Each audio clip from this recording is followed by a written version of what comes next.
Davanagere by ಎಲೆಕ್ಷನ್ನಲ್ಲಿ Congress ಅಭ್ಯರ್ಥಿಗೆ ಪೈಲ್ವಾನ್ big shock ಕೊಟ್ಟಿದ್ದಾರೆ. ಯಾವುದೇ ಕಾರಣಕ್ಕೂ ಚುನಾವಣಾ ಕಣದಿಂದ ಹಿಂದೆ ಸರಿಯಲ್ಲ ಎಂದಿದ್ದ ಸಾದಿಕ್ ಕೊನೆಗೂ ನಾಮಿನೇಷನ್ ವಾಪಸ್ ಪಡೆಯದೆ ಅಖಾಡದಲ್ಲೇ ಉಳಿದಿದ್ದಾರೆ. ಸಂಧಾನಕ್ಕಾಗಿ ಆಗಮಿಸಿದ ರಿಜ್ವಾನ್ ಅರ್ಷದ್ ಮತ್ತು ಸಲೀಂ ಅಹಮ್ಮದ್ಗೆ ಸಾದಿಕ್ ಬೆಂಬಲಿಗರು ಗೋ ಬ್ಯಾಕ್ ಘೋಷಣೆ ಕೂಗಿದ್ದಾರೆ. ಈ ಕ್ಷೇತ್ರದಲ್ಲಿ ಸುಮಾರು 70,000 ಮುಸ್ಲಿಂ ಮತಗಳಿದ್ದು ಈ ಬಾರಿ ಅಲ್ಪಸಂಖ್ಯಾತರಿಗೆ ಟಿಕೆಟ್ ನೀಡದೆ ಶಾಮನೂರು ಕುಟುಂಬದವರಿಗೆ ನೀಡಿದ್ರಿಂದ ಅಸಮಾಧಾನಗೊಂಡು ಸಾದಿಕ್ ಈ ನಿರ್ಧಾರ ತೆಗೆದುಕೊಂಡಿದ್ದಾರೆ. ಸಮರ್ಥ ಶಾಮನೂರು ಮತ್ತು ಶ್ರೀನಿವಾಸ್ ದಾಸಕರಿಯಪ್ಪ ನಡುವಿನ ಸಮರದಲ್ಲಿ ಸಾದಿಕ್ ಪೈಲ್ವಾನ್ ಅವರ ಪ್ರವೇಶವು ಮತಗಳ ಲೆಕ್ಕಾಚಾರವನ್ನ ಬುಡಮೇಲು ಮಾಡುವ ಸಾಧ್ಯತೆ ಇದೆ.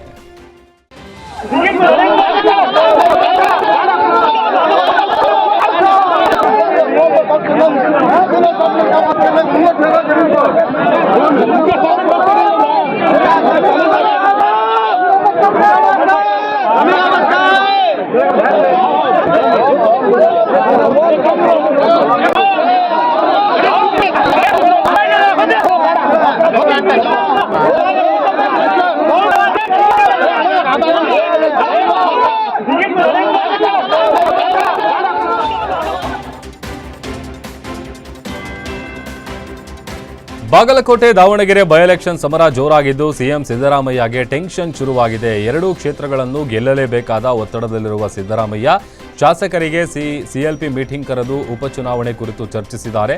ಸಭೆಯಲ್ಲಿ ಮಾತನಾಡಿದ ಅವರು, ಶಾಸಕರೆಲ್ಲ ಪ್ರಚಾರ ಮಾಡೋದರ ಜೊತೆಗೆ ಅಭ್ಯರ್ಥಿ ಗೆಲುವಿಗೆ ಕೆಲಸ ಮಾಡಬೇಕು. ಅರೆ ಮನಸ್ಸಿನಿಂದ ಕೆಲಸ ಮಾಡೋದು ಬೇಡ, ಪೂರ್ಣ ಪ್ರಮಾಣದಲ್ಲಿ ತೊಡಗಿಸಿಕೊಳ್ಳೋದಾದರೆ ಮಾತ್ರ ಬನ್ನಿ.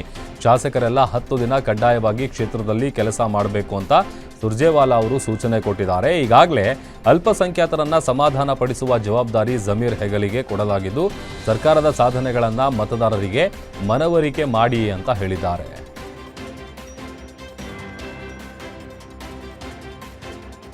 ದಾವಣಗೆರೆ ದಕ್ಷಿಣ ಕ್ಷೇತ್ರದ ಉಪಚುನಾವಣಾ ಕಣ ರಂಗೇರಿದ್ದು ದಾಖಲೆ ಇಲ್ಲದೆ ಸಾಗಿಸ್ತಾ ಇದ್ದ ಹಣವನ್ನು ಸೀಸ್ ಮಾಡಲಾಗಿದೆ. ದಾಖಲೆ ಇಲ್ಲದೆ ಸಾಗಿಸ್ತಾ ಇದ್ದ ಸುಮಾರು 6.17 ಲಕ್ಷ ರೂಪಾಯಿ ಪೊಲೀಸರು ವಶಕ್ಕೆ ಪಡೆದುಕೊಂಡಿದ್ದಾರೆ. ಭೂಮಿಕಾ ನಗರ ಚೆಕ್ಪೋಸ್ಟ್ನಲ್ಲಿ ಪವನ್ ಕುಮಾರ್ನಿಂದ 4 ಲಕ್ಷ, ಇನ್ನು ಕಾರಿಗನೂರ ಕ್ರಾಸ್ ಚೆಕ್ಪೋಸ್ಟ್ನಲ್ಲಿ ಪ್ರಕಾಶ್ ಮರಳಿಸಿದ್ದಂತಹ 1.15 ಲಕ್ಷ ಹಾಗೂ ಮಾಗಾನಹಳ್ಳಿ ಚೆಕ್ಪೋಸ್ಟ್ನಲ್ಲಿ ಸೆಲ್ವಂರಿಂದ 1.12 ಲಕ್ಷ ರೂಪಾಯಿ ಹಣವನ್ನು ವಶಕ್ಕೆ ಪಡೆಯಲಾಗಿದೆ. ಸೂಕ್ತ ದಾಖಲೆ ನೀಡದ ಹಿನ್ನೆಲೆ ಚುನಾವಣಾ ಅಧಿಕಾರಿಗಳು ಹಣವನ್ನು ಸೀಸ್ ಮಾಡಿದ್ದಾರೆ. ಚುನಾವಣಾ ನಿಯಮದಂತೆ 50,000 ರೂಪಾಯಿಗಿಂತ ಹೆಚ್ಚಿನ ಹಣವನ್ನು ಸಾಗಿಸುವಾಗ ಸೂಕ್ತ ದಾಖಲೆಗಳನ್ನು ಹೊಂದಿರುವುದು ಕಡ್ಡಾಯ. ಆದರೆ ಈ ಮೂವರು ಯಾವುದೇ ಅಧಿಕೃತ ದಾಖಲೆಗಳನ್ನು ಹಾಜರುಪಡಿಸದ ಕಾರಣ ಹಣವನ್ನು ಸೀಸ್ ಮಾಡಲಾಗಿದೆ. ಬಾಗಲಕೋಟೆ ಉಪಚುನಾವಣೆ ಸಮರ ಜೋರಾಗಿದೆ. ಉಪಚುನಾವಣೆಯಲ್ಲಿ ಮಾದರಿ ನೀತಿ ಸಂಹಿತೆ ಜಾರಿಯಲ್ಲಿರುವ ಹಿನ್ನೆಲೆಯಲ್ಲಿ ಬಾದಾಮಿ ತಾಲೂಕಿನ ಕುಳಗೇರಿ ಕ್ರಾಸ್ನ ಚೆಕ್ಪೋಸ್ಟ್ನಲ್ಲಿ ಕೋಲಾರ ಸಮೀಪದ ಚೆಕ್ಪೋಸ್ಟ್ ಬಳಿ ಅಧಿಕಾರಿಗಳು ಭರ್ಜರಿ ಕಾರ್ಯಾಚರಣೆ ನಡೆಸಿದ್ದಾರೆ. 2 ಪ್ರತ್ಯೇಕ ಪ್ರಕರಣದಲ್ಲಿ ಒಟ್ಟು 3.15 ಲಕ್ಷ ರೂಪಾಯಿ ನಗದನ್ನು ವಶಕ್ಕೆ ಪಡೆಯಲಾಗಿದೆ. ಚನ್ನಬಸಪ್ಪ ಸಜ್ಜನ್ ಅನ್ನುವಂಥವರಿಗೆ ಸೇರಿದ 2.5 ಲಕ್ಷ ರೂಪಾಯಿ ಹಾಗೂ ಡಾಕ್ಟರ್ ರಾಮಕೃಷ್ಣ ಎಂಬುವವರಿಗೆ ಸೇರಿದ 65,000 ರೂಪಾಯಿ ಹಣವನ್ನು ವಶಕ್ಕೆ ಪಡೆಯಲಾಗಿದೆ. ಚುನಾವಣಾ ನಿಯಮದಂತೆ 50,000 ರೂಪಾಯಿಗಿಂತ ಹೆಚ್ಚಿನ ಹಣವನ್ನು ಸಾಗಿಸುವಾಗ ಸೂಕ್ತ ದಾಖಲೆಗಳನ್ನು ಹೊಂದಿರುವುದು ಕಡ್ಡಾಯ. ಆದರೆ ಈ ಇಬ್ಬರು ಯಾವುದೇ ಅಧಿಕೃತ ದಾಖಲೆಗಳನ್ನು ಹಾಜರುಪಡಿಸದ ಕಾರಣ ಹಣವನ್ನು ಸೀಸ್ ಮಾಡಲಾಗಿದೆ.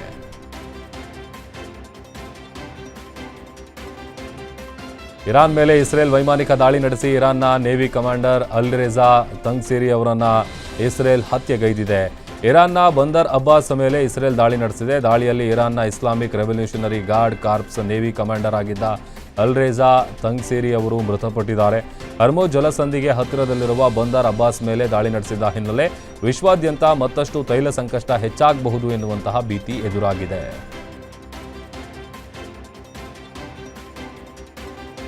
ಅಮೆರಿಕ ಮತ್ತು ಇರಾನ್ ನಡುವಿನ ಸಂಘರ್ಷ ಈಗ ತಾರಕಕ್ಕೇರಿದೆ. ಶಾಂತಿ ಮತ್ತು ಸಂಧಾನದ ಬಗ್ಗೆ ಅಮೆರಿಕ ಪದೇ ಪದೇ ಮಾತನಾಡ್ತಾ ಇದ್ರು. ಇರಾನ್ ಮಾತ್ರ ಯಾವುದಕ್ಕೂ ಜಗ್ತಿಲ್ಲ. ಅಮೆರಿಕ ಹಾಕಿರುವ 15 ಕಠಿಣ ಷರತ್ತುಗಳನ್ನು ಅಧ್ಯಕ್ಷ ಟ್ರಂಪ್ ಅವರ ಮುಖಕ್ಕೆ ಹೊಡೆದಂತೆ ಇರಾನ್ ತಿರಸ್ಕರಿಸಿದೆ. ಸದ್ಯಕ್ಕೆ ಸಂಧಾನದ ಯಾವುದೇ ಉದ್ದೇಶ ನಮಗಿಲ್ಲ ಅಂತ ಇರಾನ್ ಸಚಿವರು ಸ್ಪಷ್ಟಪಡಿಸಿದ್ದಾರೆ. ಅಮೆರಿಕ ಕಳುಹಿಸಿದಂತಹ ಸಂದೇಶಗಳಿಗೆ ಬೆಲೆ ಇಲ್ಲ. ಇರಾನ್ನ ಈ ಮೊಂಡುತನಕ್ಕೆ ಅಮೆರಿಕ ಈಗ ಕೆಂಡಾಮಂಡಲವಾಗಿದೆ.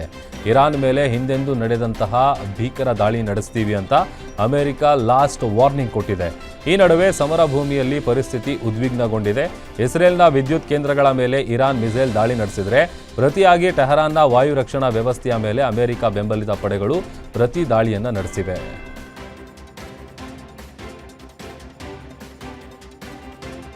ಜಾಗತಿಕ ಯುದ್ಧದ ಪರಿಣಾಮವಾಗಿ ಇಂಧನ ಬೆಲೆಗಳಲ್ಲಿ ಏರುಪೇರಾಗ್ತಾ ಇದ್ದು ಈಗ ಖಾಸಗಿ ಪೆಟ್ರೋಲ್ ಬಂಕ್ಗಳ ಗ್ರಾಹಕರಿಗೆ ಬೆಲೆ ಏರಿಕೆಯ ಬಿಸಿ ತಟ್ಟಿದೆ. ಕೆಲ ದಿನಗಳ ಹಿಂದಷ್ಟೇ ಶೆಲ್ ಬಂಕ್ಗಳು ಬೆಲೆ ಹೆಚ್ಚಿಸಿದ್ವು. ಈಗ ಅದರ ಬೆನ್ನಲ್ಲೇ ನಯಾರಾ ಕೂಡ ದರ ಏರಿಕೆ ಮಾಡಿದೆ. ಪ್ರತಿ ಲೀಟರ್ ಪೆಟ್ರೋಲ್ ಮೇಲೆ ₹3 ಹಾಗೂ ಡೀಸೆಲ್ ಮೇಲೆ ₹4 ಹೆಚ್ಚಳ ಮಾಡಲಾಗಿದೆ. ಈ ಪರಿಷ್ಕೃತ ದರಗಳು ಇಂದು ಬೆಳಿಗ್ಗೆಯಿಂದಲೇ ಅನ್ವಯವಾಗ್ತಾ ಇದೆ. ಇನ್ನು ಅಂತಾರಾಷ್ಟ್ರೀಯ ಮಟ್ಟದಲ್ಲಿ ನಡೀತಾ ಇರುವ ಯುದ್ಧದ ಸನ್ನಿವೇಶಗಳು ಇಂಧನ ಬೆಲೆ ಏರಿಕೆಗೆ ಪ್ರಮುಖ ಕಾರಣ ಅಂತ ಹೇಳಲಾಗಿದೆ. ರಾಜ್ಯಾದ್ಯಂತ ಪೆಟ್ರೋಲ್ ಹಾಗೂ ಸಿಲಿಂಡರ್ಗಾಗಿ ಜನರು ಮುಗಿಬಿದ್ದ ಹಿನ್ನೆಲೆ ಯಾದಗಿರಿಯಲ್ಲಿ ಪೆಟ್ರೋಲ್ ಬಂಕ್ ಸಿಲಿಂಡರ್ ಗೋದಾಮಿಗಳಿಗೆ ಡಿಸಿ ಭೇಟಿ ನೀಡಿ ಪರಿಶೀಲನೆ ನಡೆಸಿದ್ದಾರೆ. ನಮ್ಮ ಜಿಲ್ಲೆಯಲ್ಲಿ ಸಿಲಿಂಡರ್, ಪೆಟ್ರೋಲ್, ಡೀಸೆಲ್ ಕೊರತೆ ಇಲ್ಲ. ಸುಳ್ಳು ಸುದ್ದಿಗಳಿಗೆ ಕಿವಿಗೊಡಬೇಡಿ. ತೈಲ ಕೊರತೆಯಾಗದಂತೆ ಸರಬರಾಜು ಮಾಡಲಾಗುತ್ತೆ.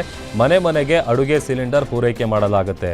ಜನರು ಆತಂಕ ಪಡುವ ಅವಶ್ಯಕತೆ ಇಲ್ಲ ಅಂತ ಡಿಸಿ ಹರ್ಷಲ್ ಬೋಯಲ್ ಹೇಳಿಕೆಯನ್ನು ನೀಡಿದ್ದಾರೆ.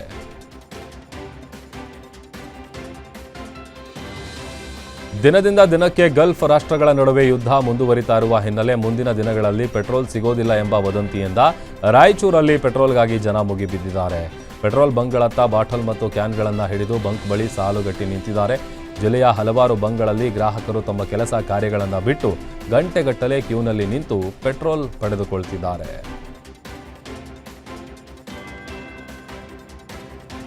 ರಾಜ್ಯಾದ್ಯಂತ ಪೆಟ್ರೋಲ್, ಡೀಸೆಲ್ ಕೊರತೆಯ ಭೀತಿಯಿಂದ ಸಾರ್ವಜನಿಕರು ಬಂಕ್ ಮುಂದೆ ಕ್ಯೂ ನಿಲ್ತಾ ಇದ್ದಾರೆ. ಆದರೆ ಚಿತ್ರದುರ್ಗ ಜಿಲ್ಲೆಯಲ್ಲಿ ಯಾವ ಸಮಸ್ಯೆಯೂ ಕಂಡುಬರ್ತಿಲ್ಲ. ಬಹುತೇಕ ಎಲ್ಲ ಬಂಕ್ಗಳಲ್ಲಿ ಪೆಟ್ರೋಲ್, ಡೀಸೆಲ್ ಸ್ಟಾಕ್ ಇದೆ. ಜಿಲ್ಲೆಗೆ 2 ದಿನಗಳಿಗೊಮ್ಮೆ ಪೆಟ್ರೋಲ್, ಡೀಸೆಲ್ ಲೋಡ್ ಬರ್ತಾ ಇದೆ. ಇದರಿಂದ ಯಾವ ಗ್ರಾಹಕರು ಕೂಡ ಸುಳ್ಳು ಸುದ್ದಿಗೆ ಕಿವಿಗೊಡಬೇಡಿ ಅಂತ ಬಂಕ್ ಮಾಲೀಕರು ಮನವಿ ಮಾಡಿದ್ದಾರೆ. ರಾಜ್ಯದಲ್ಲಿ ಪೆಟ್ರೋಲ್ಗಾಗಿ ಜನರು ಪರದಾಡ್ತಾ ಇದ್ದಾರೆ. ಬಳ್ಳಾರಿಯಲ್ಲಿ ಗೃಹ ಬಳಕೆ ಸಿಲಿಂಡರ್ ಪಡೆಯೋದಕ್ಕೆ ಪರದಾಡ್ತಾ ಇದ್ದಾರೆ. ಜಿಲ್ಲೆಯ ಹಲವು ಏಜೆನ್ಸಿಗಳ ಬಳಿ ಗೃಹ ಬಳಕೆ ಸಿಲಿಂಡರ್ ಪಡೆಯೋದಕ್ಕೆ ಬೆಳಗಿನ ಜಾವ 5 ಗಂಟೆಗೆ ಬಂದು ಪಾಪ ಕ್ಯೂನಲ್ಲಿ ನಿಂತಿದ್ದಾರೆ.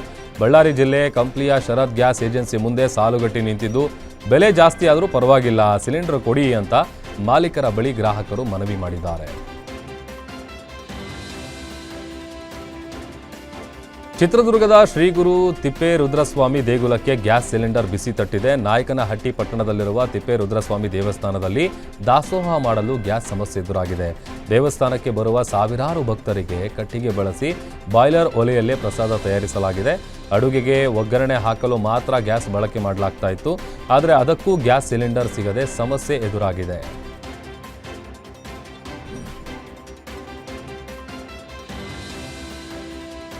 ತಮಿಳುನಾಡಿನ ಹೊಸೂರು ಸಮೀಪದ ಈರೋಡ್ ಅಮ್ಮಾಯಿಸ್ ಹೋಟೆಲ್ನಲ್ಲಿ ಈಗ ವಿಭಿನ್ನವಾದ ಆಫರ್ ಒಂದು ಸದ್ದು ಮಾಡ್ತಾ ಇದೆ.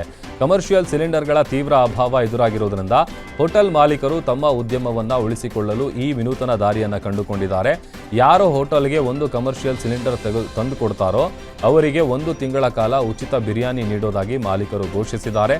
ಹೋಟೆಲ್ನಲ್ಲಿ ಸುಮಾರು 30 ಜನ ಕೆಲಸಗಾರರಿದ್ದಾರೆ.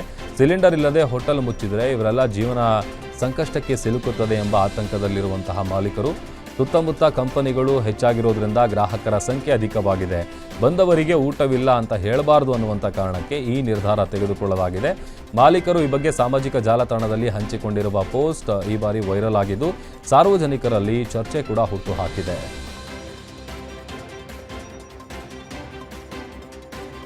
ಹಾಸನದಲ್ಲಿ ಗ್ಯಾಸ್ ಸಿಲಿಂಡರ್ ಅಭಾವದಿಂದ ಹೋಟೆಲ್ಗಳನ್ನು ಬಂದ್ ಮಾಡಲಾಗಿದೆ. 16 ವರ್ಷಗಳಿಂದ ಬ್ರಹ್ಮಿಣಿ ಉಪಹಾರ ಹೋಟೆಲ್ ಸರ್ವಿಸ್ ನೀಡಲಾಗ್ತಾ ಇತ್ತು.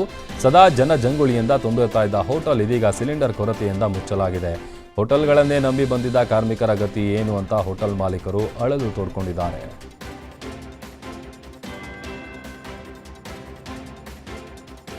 ಸಿಲಿಂಡರ್ ಸಿಗದೆ ಬೇಸತ್ತ ಮಾಲೀಕರು ಈಗ ಅನಿವಾರ್ಯವಾಗಿ ಸೌದೆ ಒಲೆಗಳ ಮೊರೆ ಹೋಗಿದ್ದಾರೆ. ಹೊಸಪೇಟೆ ಪಟ್ಟಣದ ಪ್ರಸಿದ್ಧ ಶ್ರೀ ಶಿರಡಿ ಸಾಯಿ ಸೆಂಟರ್ ಸೇರಿದಂತೆ ಹಲವು ಹೋಟೆಲ್ಗಳಲ್ಲಿ ಈಗ ಸೌದೆ ಉರಿಸಿಯೇ ಇಡ್ಲಿ, ವಡ ಮತ್ತು ಅವಲಕ್ಕಿ ಸಿದ್ಧಪಡಿಸಲಾಗ್ತಾ ಇದೆ.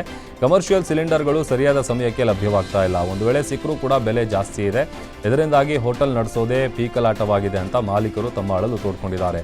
ಕೇವಲ ಸಿಲಿಂಡರ್ ಮಾತ್ರವಲ್ಲ, ಈಗ ಅಡುಗೆಗೆ ಬೇಕಾದ ಸೌದೆಯನ್ನು ಹೊಂದಿಸುವುದು ಕೂಡ ಮಾಲೀಕರಿಗೆ ದೊಡ್ಡ ಸವಾಲಾಗಿ ಪರಿಣಮಿಸಿದೆ.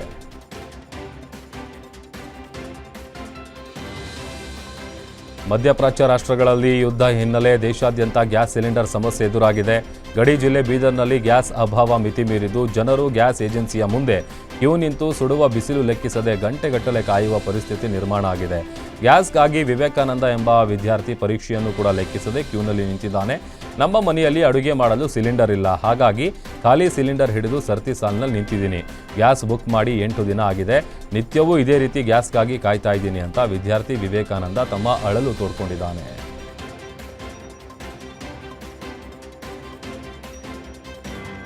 ರಾಜ್ಯ ಅಧಿವೇಶನದ ಕೊನೆಯ ದಿನವಾದ ಇಂದು ಸರ್ಕಾರಕ್ಕೆ ಒಳ ಮೀಸಲಾತಿ ಬಿಸಿ ತಟ್ಟಿದೆ. ಚುನಾವಣಾ ಪೂರ್ವದಲ್ಲಿ ನೀಡಿದ ಭರವಸೆಯನ್ನು ಈಡೇರಿಸುವಂತೆ ಒತ್ತಾಯಿಸಿ ಎಡಗೈ ಮತ್ತು ಬಲಗೈ ಸಮುದಾಯದ ಮುಖಂಡರು ಸರ್ಕಾರಕ್ಕೆ ಅಂತಿಮ ಗಡುವು ಕೊಟ್ಟಿದ್ದಾರೆ. ಒಳ ಮೀಸಲಾತಿ ಜಾರಿಗಾಗಿ ಎರಡೂ ಸಮುದಾಯದ ಸಚಿವರ ಮೇಲೆ ಭಾರೀ ಒತ್ತಡ ಹೇರಲಾಗಿದ್ದು ಇಂದಿನ ಸಚಿವ ಸಂಪುಟ ಸಭೆಯೇ ನಿರ್ಣಾಯಕವಾಗಲಿದೆ. ಹಲವು ಬಾರಿ ಕ್ಯಾಬಿನೆಟ್ ಸಭೆಯಲ್ಲಿ ಚರ್ಚೆಯಾಗಿದ್ದರೂ ಈ ಸಮಸ್ಯೆ ಬಗೆಹರಿದಿಲ್ಲ. ಇಂದು ಸಂಜೆಯೊಳಗೆ ಪೂರಕ ನಿರ್ಧಾರ ಕೈಗೊಳ್ಳದಿದ್ದರೆ ಸರ್ಕಾರದ ವಿರುದ್ಧ ಬೃಹತ್ ಪ್ರತಿಭಟನೆ ನಡೆಸುವುದಾಗಿ ಎಚ್ಚರಿಕೆ ನೀಡಲಾಗಿದೆ.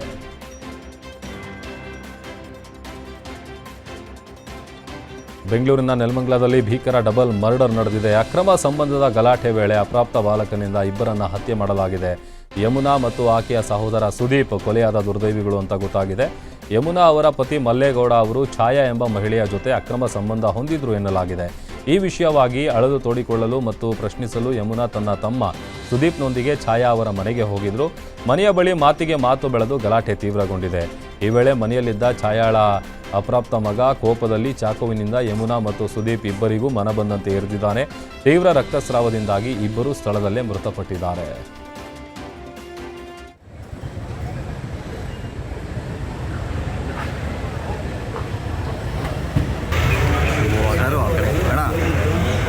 ಅವರು ಏನೋ ಮಾಹಿತಿ ತಗೊಂತಾರೆ, ಅದೆಲ್ಲ ಯಾಕೆ ಅಲ್ಲ ನಿಮ್ಗೆ ನೀವು ಅರ್ಥ ಮಾಡ್ಕೋಬೇಕು. ಬಸ್ ನೀವು ಬೇರೆದೆಲ್ಲ ಬರ್ಕೊಂತಾರೆ ಬಿಡ್ರಿ.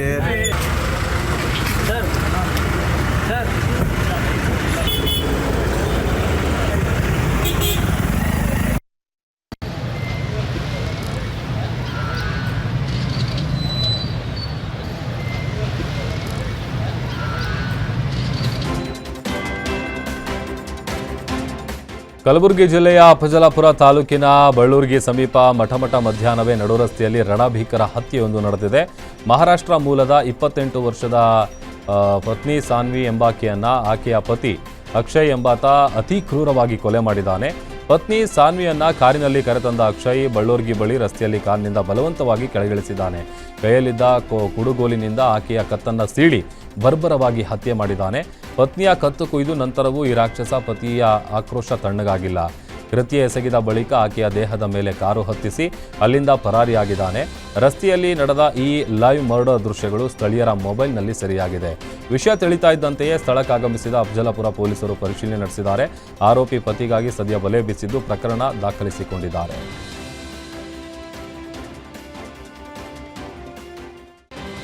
ಚಲಿಸುತ್ತಿದ್ದ ಟ್ರ್ಯಾಕ್ಟರ್ಗೆ ಟಿಪ್ಪರ್ ಲಾರಿ ಡಿಕ್ಕಿ ಹೊಡೆದು ಟ್ರ್ಯಾಕ್ಟರ್ ಛಿದ್ರಗೊಂಡಿರುವ ಘಟನೆ ಚಿಕ್ಕಬಳ್ಳಾಪುರ ತಾಲೂಕಿನ ರಾಷ್ಟ್ರೀಯ ಹೆದ್ದಾರಿ 44ರ ರಾಮದೇವರ ಗುಡಿ ಬಳಿ ನಡೆದಿದೆ.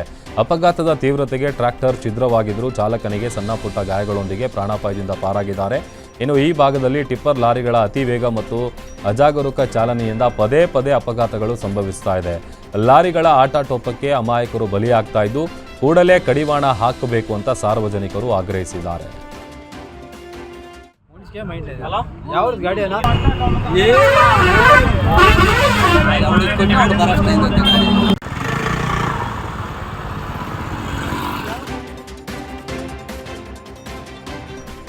ಟ್ರಕ್ಗೆ ಬಸ್ ಡಿಕ್ಕಿಯಾಗಿ ಖಾಸಗಿ ಬಸ್ ಹೊತ್ತಿ ಉರಿದ ಘಟನೆ ಆಂಧ್ರಪ್ರದೇಶದ ಮಾರ್ಕಾಪುರಂ ಜಿಲ್ಲೆಯಲ್ಲಿ ನಡೆದಿದೆ. ಭೀಕರ ಬಸ್ ದುರಂತದಲ್ಲಿ 10 ಮಂದಿ ದಾರುಣವಾಗಿ ಸಾವನ್ನಪ್ಪಿದ್ದು ಮೃತರ ಸಂಖ್ಯೆ ಮತ್ತಷ್ಟು ಏರಿಕೆಯಾಗುವ ಸಾಧ್ಯತೆ ಇದೆ ಅಂತ ಹೇಳಲಾಗ್ತಾ ಇದೆ. ಇನ್ನು ಗಾಯಾಳುಗಳನ್ನು ಸ್ಥಳೀಯ ಆಸ್ಪತ್ರೆಗೆ ದಾಖಲು ಮಾಡಿ ಚಿಕಿತ್ಸೆ ಕೊಡಿಸಲಾಗ್ತಾ ಇದೆ.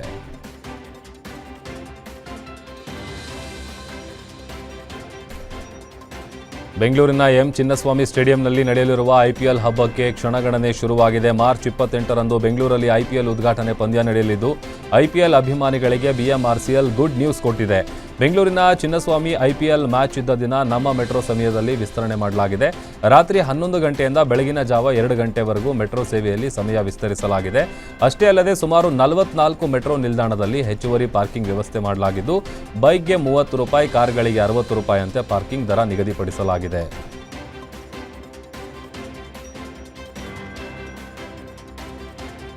IPL 19ನೇ ಆವೃತ್ತಿಗೆ ಕೌಂಟ್ಡೌನ್ ಶುರುವಾಗಿದ್ದು ಈ ಬಾರಿ ಕನ್ನಡಕ್ಕೆ ನೀಡಲಾಗಿದೆ ಹೆಚ್ಚಿನ ಒತ್ತು. ಪ್ರತಿ ಹಂತದಲ್ಲೂ ಕನ್ನಡಕ್ಕೆ ಹೆಚ್ಚಿನ ಮಾನ್ಯತೆ ನೀಡಲಾಗಿದೆ. ಗೇಟ್ ನಂಬರ್ಗಳು, ಮಾಹಿತಿ ನೀಡುವ ಬೋರ್ಡ್ಗಳನ್ನು ಸಹ ಕನ್ನಡದಲ್ಲಿ ಹಾಕಿದ್ದು RCBಯಿಂದ ಈ ಬಾರಿ ಕನ್ನಡಕ್ಕೆ ಹೆಚ್ಚಿನ ಆದ್ಯತೆ ನೀಡಲಾಗಿದೆ. ಜೊತೆಗೆ ಕಳೆದ ಬಾರಿ ಕಾಲ್ತುಳಿತ ದುರ್ಘಟನೆಯಲ್ಲಿ ಹಾನಿಯಾದ ಗೇಟ್ಗಳನ್ನು ಮರು ನಿರ್ಮಾಣ ಮಾಡಲಾಗಿದೆ.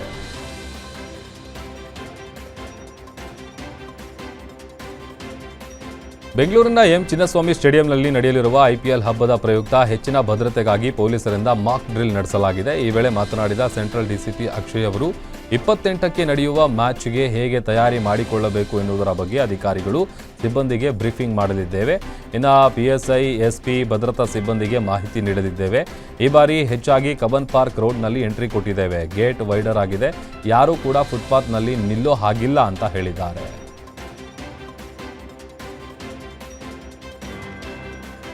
ಬೆಂಗಳೂರಿನಲ್ಲಿ ಏಪ್ರಿಲ್ 1ರಂದು ಐತಿಹಾಸಿಕ ಕರಗ ಮಹೋತ್ಸವ ನಡೆಯಲಿದ್ದು ಕರಗ ಉತ್ಸವ ಸಮಿತಿಯೊಂದಿಗೆ ಪೊಲೀಸ್ ಇಲಾಖೆಯಿಂದ ಸಭೆ ಮಾಡಲಾಗಿದೆ. ಬೆಂಗಳೂರಿನ ಉಪಾರಪೇಟೆಯ ಪ್ರಸನ್ನ ಗಂಗಾಧರೇಶ್ವರ ಕಲ್ಯಾಣ ಮಂಟಪದಲ್ಲಿ ACP ಸುಧೀರ್, ಇನ್ಸ್ಪೆಕ್ಟರ್ ಅಶ್ವಥ್ ನಾರಾಯಣ್ ನೇತೃತ್ವದಲ್ಲಿ ಮೀಟಿಂಗ್ ನಡೆಸಿದ್ದಾರೆ. ಸಭೆಯಲ್ಲಿ ಕರಗ ನಡೆಯುವ ಪೇಟೆಗಳಲ್ಲಿ ತೆಗೆದುಕೊಳ್ಳಬೇಕಾದ ಕ್ರಮಗಳ ಬಗ್ಗೆ ಚರ್ಚೆ ಮಾಡಲಾಗಿದೆ. ಈ ವೇಳೆ ಕರಗ ಉತ್ಸವ ಸಮಿತಿ ಅಧ್ಯಕ್ಷ ನಾರಾಯಣಸ್ವಾಮಿ ಹಾಗೂ ಸಮಿತಿಯ ಸದಸ್ಯರು ಉಪಸ್ಥಿತರಿದ್ದರು.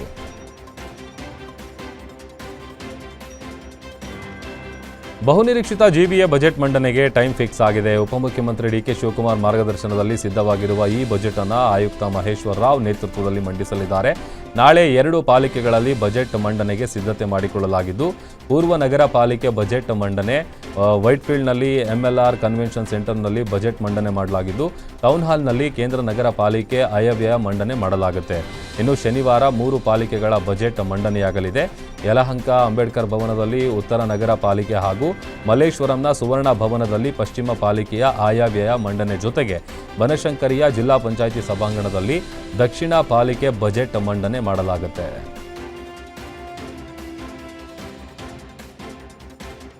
ಬಾಗಲಕೋಟೆಯಲ್ಲಿ ಬೀದಿ ನಾಯಿಗಳ ಹಾವಳಿ ಮುಂದುವರೆದಿದ್ದು ಬೀದಿ ನಾಯಿಗಳ ಹಾವಳಿ ತಡೆಯಲು ನಗರಸಭೆ ಸಿಬ್ಬಂದಿ ಮುಂದಾಗಿದ್ದಾರೆ.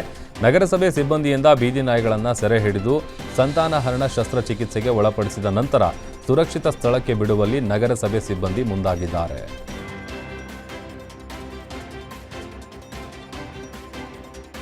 ಶಾರ್ಟ್ ಸರ್ಕ್ಯೂಟ್ನಿಂದ ಲಾರಿ ಹೊತ್ತಿ ಉರಿದಿರುವ ಘಟನೆ ಶಿವಮೊಗ್ಗ ಜಿಲ್ಲೆ ಚೌಡೇಶ್ವರಿ ಕಾಲೋನಿಯ ರೈಲ್ವೆ ನಿಲ್ದಾಣದ ಬಳಿ ನಡೆದಿದೆ. ಶಿವಮೊಗ್ಗ ಹೊನ್ನಾಳಿ ರಸ್ತೆಯ ಚೌಡೇಶ್ವರಿ ಕಾಲೋನಿ ಬಳಿ ಅವಘಡ ಸಂಭವಿಸಿದ್ದು ಸ್ಥಳೀಯರು ಬೆಂಕಿ ನಂದಿಸೋದ್ರೊಳಗೆ ಲಾರಿ ಸಂಪೂರ್ಣ ಸುಟ್ಟು ಕರಕಲಾಗಿದೆ.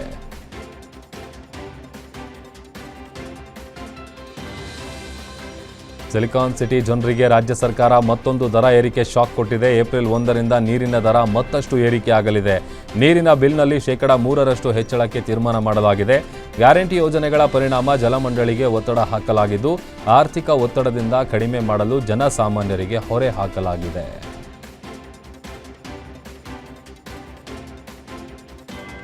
ಮಂಡ್ಯ ಜಿಲ್ಲೆಯ ಮದ್ದೂರು ನಗರಸಭೆಗೆ ತಮ್ಮ ಗ್ರಾಮ ಪಂಚಾಯಿತಿಯನ್ನು ಸೇರ್ಪಡೆಗೊಳಿಸಿರುವುದನ್ನು ವಿರೋಧಿಸಿ ಗೆಜ್ಜಲಗೆರೆ ಗ್ರಾಮಸ್ಥರು ನಡೆಸ್ತಾ ಇರುವ ಹೋರಾಟ ಈಗ ಮತ್ತಷ್ಟು ತೀವ್ರಗೊಂಡಿದೆ. ಕಳೆದ 75 ದಿನಗಳಿಂದ ನಿರಂತರವಾಗಿ ಪ್ರತಿಭಟನೆ ನಡೆಸ್ತಾ ಇರುವ ಗ್ರಾಮಸ್ಥರು ಇಂದು ನಗರಸಭೆಯ ಬಜೆಟ್ ಕರಡು ಪ್ರತಿಯನ್ನು ಸುಟ್ಟು ಹಾಕಿ ತಮ್ಮ ಆಕ್ರೋಶ ವ್ಯಕ್ತಪಡಿಸಿದ್ದಾರೆ. ಇನ್ನು ಹಿರಿಯ ಹೋರಾಟಗಾರ್ತಿ ಸುನಂದಾ ಜಯರಾಮ್ ಅವರ ನೇತೃತ್ವದಲ್ಲಿ ಈ ಪ್ರತಿಭಟನೆ ನಡೆದಿದ್ದು ರೈತರು ಮತ್ತು ಗ್ರಾಮಸ್ಥರು ಸರ್ಕಾರದ ವಿರುದ್ಧ ಧಿಕ್ಕಾರದ ಘೋಷಣೆಗಳನ್ನು ಕೂಗಿ ಕಿಡಿಕಾರಿದ್ದಾರೆ.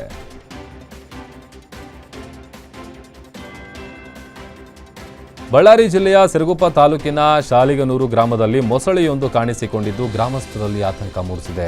ಗ್ರಾಮದ ಗಂಗಮ್ಮ ಕುಣಿಯ ಕೆರೆಯಲ್ಲಿ ಏಕಾಏಕಿ ಮೊಸಳೆ ಪ್ರತ್ಯಕ್ಷವಾದ ಹಿನ್ನೆಲೆಯಲ್ಲಿ ಸ್ಥಳೀಯರು ಆತಂಕಕ್ಕೊಳಗಾಗಿದ್ದರು. ಇನ್ನು ಕೆರೆಯಲ್ಲಿ ಮೊಸಳೆ ಇರೋದನ್ನು ಗಮನಿಸಿದ ಗ್ರಾಮಸ್ಥರು ಮೊಸಳೆಯನ್ನು ಸೆರೆ ಹಿಡಿದು ಸುರಕ್ಷಿತ ಪ್ರದೇಶಕ್ಕೆ ಸ್ಥಳಾಂತರಿಸುವಂತೆ ಒತ್ತಾಯ ಮಾಡಿದ್ದಾರೆ. ವಿಷಯ ತಿಳಿತಾ ಇದ್ದಂತೆಯೇ ಸ್ಥಳಕ್ಕಾಗಮಿಸಿದ ಅರಣ್ಯ ಇಲಾಖೆ ಅಧಿಕಾರಿಗಳು ಮೊಸಳೆ ಸೆರೆ ಹಿಡಿಯುವಲ್ಲಿ ಯಶಸ್ವಿಯಾಗಿದ್ದಾರೆ.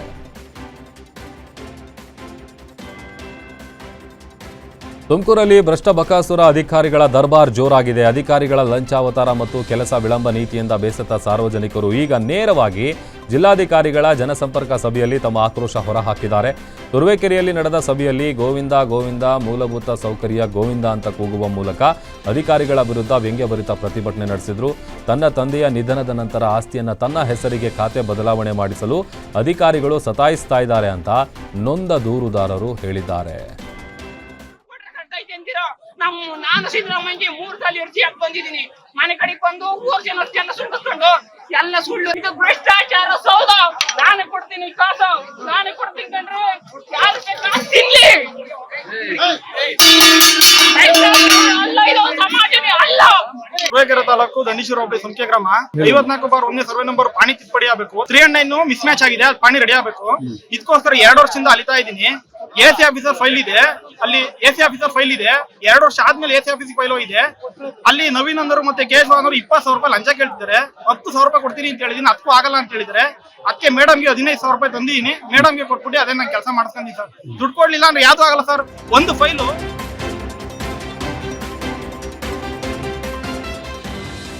ದಕ್ಷಿಣ ಭಾರತದ ಪವಿತ್ರ ದತ್ತ ಕ್ಷೇತ್ರ ಎಂದೇ ಖ್ಯಾತಿಯಾಗಿರುವ ಕಲಬುರಗಿ ಜಿಲ್ಲೆಯ ಅಫಜಲಪುರ ತಾಲೂಕಿನ ಗಾಣಗಾಪುರ ಶ್ರೀ ಗುರು ದತ್ತಾತ್ರೇಯ ದೇವಸ್ಥಾನದಲ್ಲಿ ಇಂದು ಹುಂಡಿ ಎಣಿಕೆ ಕಾರ್ಯ ನಡೆಯಿತು.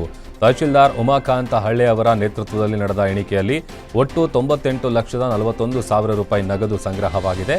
ಇದರೊಂದಿಗೆ 4 ಗ್ರಾಂ ಬಂಗಾರ ಹಾಗೂ 83 ಗ್ರಾಂ ಬೆಳ್ಳಿ ಕೂಡ ಭಕ್ತರಿಂದ ಕಾಣಿಕೆಯಾಗಿ ಬಂದಿದೆ.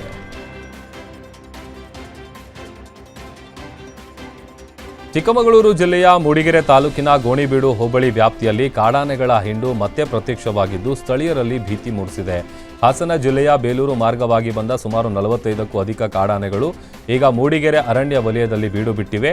ಇನ್ನು ಕಸ್ಕೆಬೈಲು, ಚಟ್ಟನಹಳ್ಳಿ, ಹುಲಿಹಂಡ್ಲು ಮತ್ತು ಕಾರಬೈಲು ಸುತ್ತಮುತ್ತಲಿನ ಗ್ರಾಮಗಳಲ್ಲಿ ಆನೆಗಳ ಹಿಂಡು ಸಂಚರಿಸ್ತಾ ಇದ್ದು ಕೃಷಿ ಜಮೀನುಗಳಿಗೆ ಹಾನಿಯಾಗುವ ಭೀತಿ ಎದುರಾಗಿದೆ. ಅರಣ್ಯ ಇಲಾಖೆ ಗುರುತಿಸಿರುವ ಬೀಟಮ್ಮ, ಬೀಟಮ್ಮ 2, ಭೀಮಾ, ಭುವನೇಶ್ವರಿ ಮತ್ತು ಓಲ್ಡ್ ಬೆಲ್ಟ್ ಹೆಸರಿನ ಆನೆಗಳ ಗುಂಪುಗಳು ಒಟ್ಟಾಗಿ ಈ ಭಾಗಕ್ಕೆ ಲಗ್ಗೆ ಇಟ್ಟಿವೆ. ಬೃಹತ್ ಆನೆಗಳ ಹಿಂಡು ರಸ್ತೆ ದಾಟುತ್ತಿರುವ ದೃಶ್ಯಗಳನ್ನು ಸ್ಥಳೀಯರು ತಮ್ಮ ಮೊಬೈಲ್ನಲ್ಲಿ ಸೆರೆ ಹಿಡಿದಿದ್ದು ಈ ವಿಡಿಯೋಗಳು ಈಗ ಸೋಷಿಯಲ್ ಮೀಡಿಯಾಗಳಲ್ಲಿ ವೈರಲ್ ಆಗಿವೆ.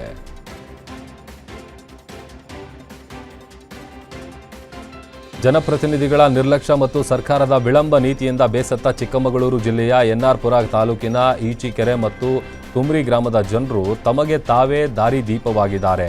ಅನೇಕ ವರ್ಷಗಳಿಂದ ಹದಗೆಟ್ಟಿದ್ದ ತಮ್ಮ ಗ್ರಾಮದ ರಸ್ತೆಯನ್ನು ಗ್ರಾಮಸ್ಥರೇ ಒಗ್ಗೂಡಿ ಸ್ವಂತ ಖರ್ಚಿನಲ್ಲಿ ದುರಸ್ತಿ ಮಾಡುವ ಮೂಲಕ ವ್ಯವಸ್ಥೆಗೆ ಕನ್ನಡಿ ಹಿಡಿದಿದ್ದಾರೆ. ಅಧಿಕಾರಿಗಳಿಗೆ ಮತ್ತು ರಾಜಕಾರಣಿಗಳಿಗೆ ಮನವಿ ನೀಡಿ ಸಾಕಾದ ಗ್ರಾಮಸ್ಥರು ಕೊನೆಗೆ ತಾವೇ ಹಣ ಸಂಗ್ರಹಿಸಿ ರಸ್ತೆ ದುರಸ್ತಿಗೆ ಮುಂದಾಗಿದ್ದಾರೆ. ಜೆಸಿಬಿ ಮತ್ತು ಅಗತ್ಯ ಸಾಮಗ್ರಿಗಳನ್ನು ಬಳಸಿ ರಸ್ತೆಯ ಗುಂಡಿಗಳನ್ನು ಮುಚ್ಚಿ ಸುಗಮ ಸಂಚಾರಕ್ಕೆ ಅನುವು ಮಾಡಿಕೊಟ್ಟಿದ್ದಾರೆ. ಸರ್ಕಾರದ ಅನುದಾನಕ್ಕೆ ಕಾಯದೆ ಶ್ರಮದಾನ ಮತ್ತು ಆರ್ಥಿಕ ನೆರವು ನೀಡಿದ ಗ್ರಾಮಸ್ಥರ ಈ ಕಾರ್ಯಕ್ಕೆ ಜಿಲ್ಲಾದ್ಯಂತ ಭಾರೀ ಮೆಚ್ಚುಗೆ ವ್ಯಕ್ತವಾಗ್ತಾ ಇದೆ.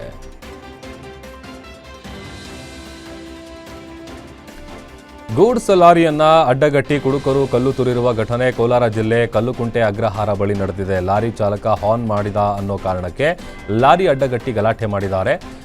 ಅತ್ತಿ ಬೆಲೆಯಿಂದ ಹೈದರಾಬಾದ್ ಕಡೆಗೆ ಹೊರಟಿದ್ದ ಲಾರಿ ಚಾಲಕ ಅವಿನಾಶ್ ಜೊತೆ ಕಿರಿಕ್ ಮಾಡಿ ಕಲ್ಲು ತೂರಿದ ದೃಶ್ಯ ಲಾರಿಯ ಡ್ಯಾಶ್ ಕ್ಯಾಮೆರಾದಲ್ಲಿ ಸೆರೆಯಾಗಿದೆ. ಘಟನೆಗೆ ಸಂಬಂಧಪಟ್ಟಂತೆ ಗೂಡ್ಸ್ ವಾಹನ ಮಾಲೀಕ ಮಾಲೂರು ಪೊಲೀಸ್ ಠಾಣೆಗೆ ದೂರು ನೀಡಿದ್ದು ಪ್ರಕರಣ ದಾಖಲಿಸ್ತಾ ಇದ್ದಂತೆ ಪುಂಡ ಯುವಕರು ನಾಪತ್ತೆಯಾಗಿದ್ದಾರೆ.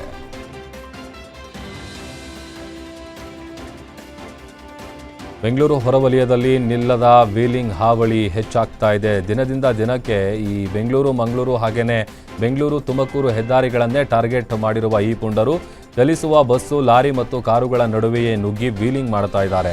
ಮಾದಾವರ, ಮಾದನಾಯಕನಹಳ್ಳಿ ಹಾಗೂ ಸೋಲೂರು ಭಾಗಗಳಲ್ಲಿ ಈ ಪುಂಡಾಟಿಕೆ ಮಿತಿ ಮೀರುತ್ತಾ ಇದೆ. ಕೇವಲ ಸೋಷಿಯಲ್ ಮೀಡಿಯಾ ರೀಲ್ಸ್ಗಳಿಗಾಗಿ ಪ್ರಾಣದ ಹಂಗು ತೊರೆದು ಸ್ಟಂಟ್ ಮಾಡ್ತಾ ಇದ್ದಾರೆ.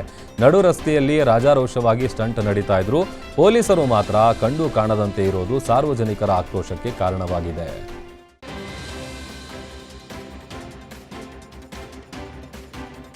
ತುಮಕೂರು ಜಿಲ್ಲೆಯ ಕೊರಟಗೆರೆ ಪಟ್ಟಣದಲ್ಲಿ ಪುಂಡರ ಹಾವಳಿ ಹೆಚ್ಚಾಗಿದೆ. ಆಟೋದಲ್ಲಿ ಬಂದ ಪುಂಡರು ರಸ್ತೆಯಲ್ಲಿದ್ದ 8 ಕಾರುಗಳು, 1 ಸ್ಕೂಲ್ ಬಸ್ ಹಾಗೂ 1 ಟೆಂಪೋ ಸೇರಿದಂತೆ ಸಾಲು ಸಾಲು ವಾಹನಗಳ ಗಾಜುಗಳನ್ನು ಕಲ್ಲು ಮತ್ತು ಸಿಕ್ಕ ವಸ್ತುಗಳಿಂದ ಹೊಡೆದು ಪುಡಿ ಮಾಡಿದ್ದಾರೆ. ಹಾನಿಗೊಳಗಾದ ಬಹುತೇಕ ವಾಹನಗಳ ಮಾಲೀಕರು ಸಾಲ ಮಾಡಿ ಕಾರುಗಳನ್ನು ಖರೀದಿಸಿದ್ರು. ಈಗ ದಿಢೀರಾಗಿ ಸಂಭವಿಸಿದ ಈ ನಷ್ಟದಿಂದ ಕಂಗಾಲಾಗಿದ್ದಾರೆ. ಘಟನೆ ತಿಳಿತಾ ಇದ್ದಂತೆ ಸ್ಥಳಕ್ಕೆ ಭೇಟಿ ನೀಡಿದ ಕೊರಟಗೆರೆ ಪೊಲೀಸರು ಸಿಸಿಟಿವಿ ದೃಶ್ಯಾವಳಿಗಳ ಆಧಾರದ ಮೇಲೆ ಪುಂಡರ ಪತ್ತೆಗೆ ಬಲೆ ಬೀಸಿದ್ದಾರೆ. ಇದೆ